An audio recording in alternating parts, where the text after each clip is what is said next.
Salutations, it's your friend DJ Kango here with another thought to put under the cap. And I was in a stream recently with my girl Ty Love on Tag, and I had a good conversation going about relationships. And a comment was made that sparked me to say that anytime you see God move in the Word, He always moved intentionally. And after I said it, I thought to myself, I didn't realize exactly what I said.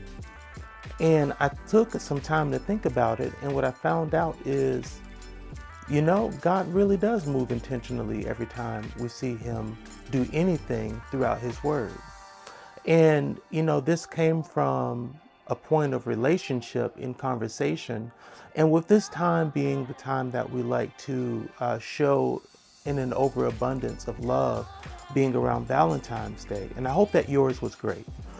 With this time being this season, I thought to myself, anytime we see God's love displayed, He moved intentionally. What do I mean by that? Well, when He created the world, He did everything meticulously. When we see in Genesis, the first chapter, from day 1 through the time that He rested on day 7, everything He did with a very meticulous hand, even to the point that the scripture says that He surveyed everything He did and called it good on each day. And then finally on day 6, when it came to the day that He created man, after creating all of the animals and then creating Adam, the scripture teaches us that He took some time to overview all of the different animals He created, and He said that there is not one animal here that is fit to be met with man, Adam. And so it says from there that He put Adam to sleep and He formed the woman from Adam's rib.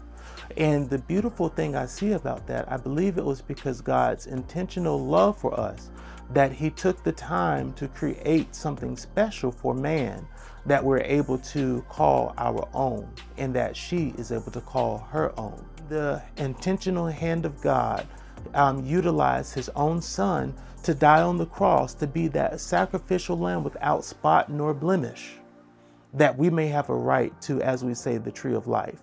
And so what does that mean for us today? How intentional are you moving? Are you moving in a way that will show forth yourself to be very methodical? Are you moving in a way that will show yourself to be one who is moving intentionally?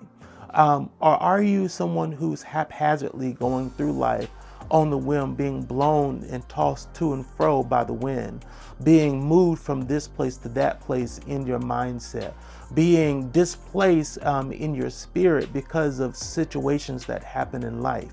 Well, I would urge you to take time to decide for yourself today to move intentionally.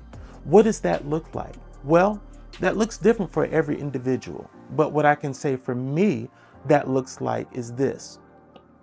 Whenever I find myself getting ready for my day, I take time to think about all of the things that I have to do that day. I determine, because my mode of transportation is public right now, what can I get done throughout this day? Because I know that I'm going to spend some time just in transporting myself alone. And so that is me methodically moving with intention to say that this is something that I can do. This is something that will have to wait for tomorrow. So I urge you, think about your day. Think about everything you have to do throughout each week that you are moving. Think about the larger tasks, the large goals, or as we say, the long-term goals. And what are you doing to help you get to those eventual met standards? So if you're not moving intentionally, take a note from God's playbook and know that everything He did, everything that we should do, should be with the hand of intention. Thank you. Stay blessed.